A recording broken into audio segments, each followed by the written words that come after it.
반야신경은 가장 사랑받는 불교 경전 중의 하나로 독송이나 사경을 하면서 명상의 시간을 가지면 정신을 맑게 해주고 소원 성취를 이룰 수 있게 해주는데,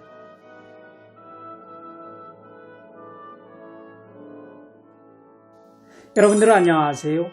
역술가 고은입니다. 오늘은 집에서도 쉽게 할 수 있는 반야신경 독성과 사경을 통해 건강과 재물은 발복은 물론 소원 성취까지 이루는 방법을 알려드리도록 하겠습니다. 시청을 하시는 분들은 본 영상에 앞서 구독, 좋아요 한 번씩 눌러주시면 제가 더 좋은 영상을 준비하는데 큰 힘이 됩니다. 자녀의 입시로 걱정이 크신 분, 삼재를 맞으신 분, 사업에 어려움이 있는 분, 속이 시끄러운 분, 정성을 들여 기도하십시오. 이때 기도라는 것은 부처님께 올리는 것이 아니라 나에게 보내는 것입니다. 내 마음의 평안을 진심으로 바라고 나를 위해 정성껏 기도한 적이 있으신가요?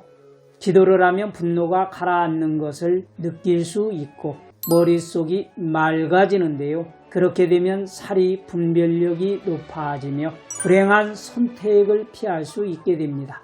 즉 행복이 가까워지는 것이지요.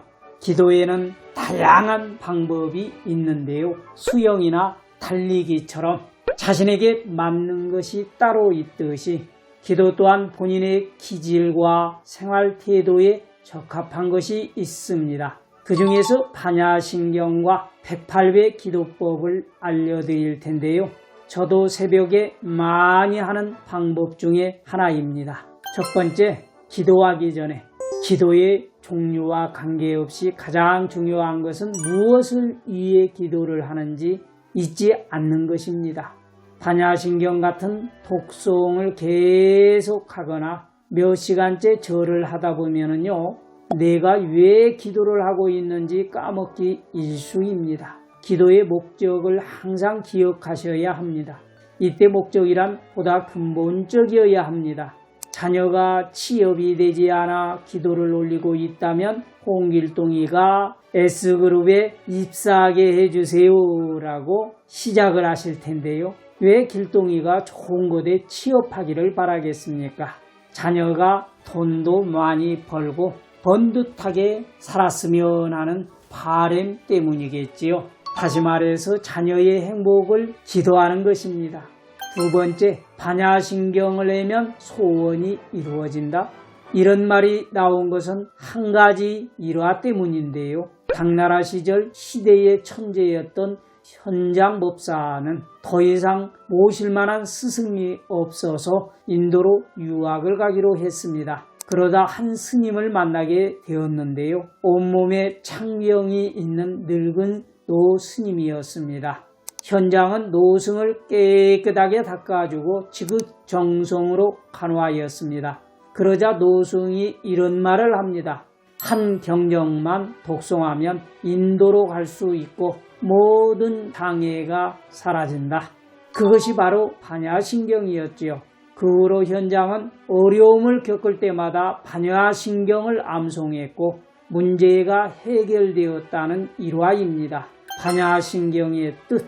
그러나 솔직히 반야신경을 애우면서도 로또에 당첨되게 해주세요 라고 한들 바로 당첨이 되겠습니까?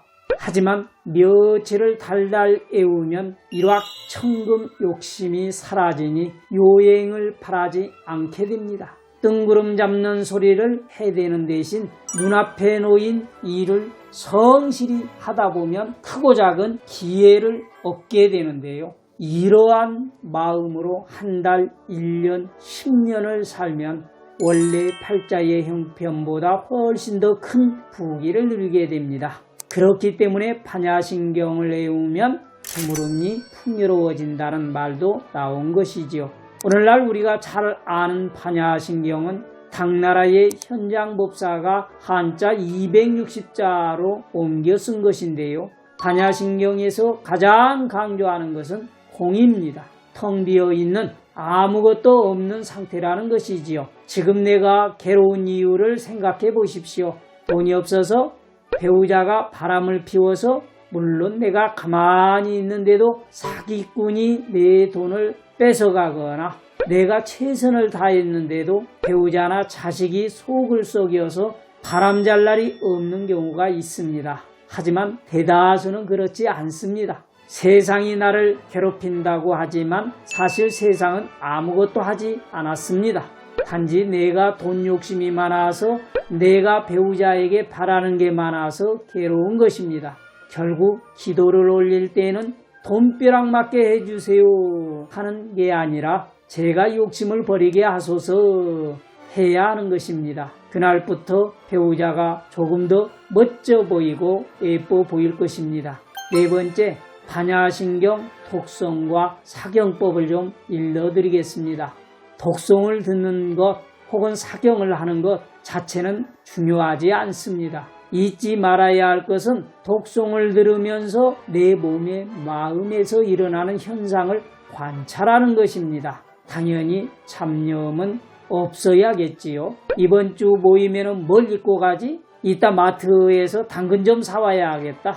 이런 생각이 들 때는 내가 반찬거리를 걱정하고 있구나 하고 다시 독성에 집중하시면 됩니다. 간단해 보이지요? 하지만 생각만큼 쉽지는 않은데요. 이렇게 내 생각을 관찰하다 보면 어느 순간 머릿속이 텅 비게 됩니다. 실체가 없는 것은 근심 걱정이 사라지니 결국 남은 것이 내 몸뚱이 하나뿐이라는 진리를 알게 됩니다. 이 지경까지 오르시면 침에서도 단맛이 느껴지는데요.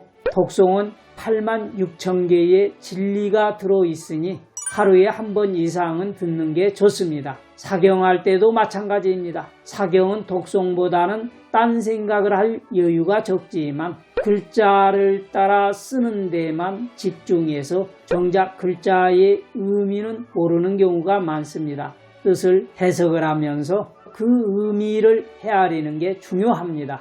처음부터 끝까지 따라 쓸 필요는 없고요. 특히 마음에 와 닿는 구절을 하루에도 여러 번 반복해서 쓰셔도 아주 좋습니다.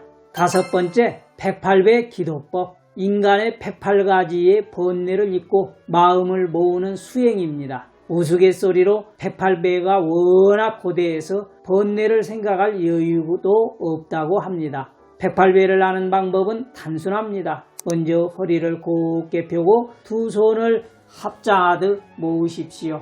양쪽 무릎이 바닥에 동시에 닿도록 하며 무릎을 꿇고 앉으신 다음에 상체를 앞으로 숙여 손과 발을 바닥에 짚으면 됩니다. 이때 두 손바닥을 위로 올려 부처님을 받드는 자세를 취한 다음에 일어나시면 되는데요. 일어날 때에도 무릎이 동시에 떨어져야 합니다. 이 과정을 108번 반복하시면 됩니다. 108배는 한 번 하는데 약 한 20분 정도가 소요가 되는데요. 중생의 번뇌 수요가 108배라는 데에서 유리한 것으로 근심 걱정도 잠시 내려놓고 불법승 삼복에 기여하는 지극한 마음의 표시입니다. 몸을 구부렸다 펼 때에 전신 근육을 자극하고 혈액이 머리까지 충분히 공급되는 걸 도와주어서 머리가 맑아지고 두통이 해소가 되기도 합니다. 그러나 무릎 관절이 안 좋으신 분들은 108회를 할 때에 주의를 해야 하겠습니다. 오늘 영상은 여기까지입니다. 도움이 되시거나 공감하신 분들은 좋아요 한번 꾹 눌러주시고요. 아래 댓글창에 여러분들의 얘기도 함께 올려주시면 또 제가 성의껏 답변해 드리도록 하겠습니다. 저는 다음 시간에 더 좋은 영상을 준비해서 또 찾아뵙도록 하겠습니다. 여러분들 안녕.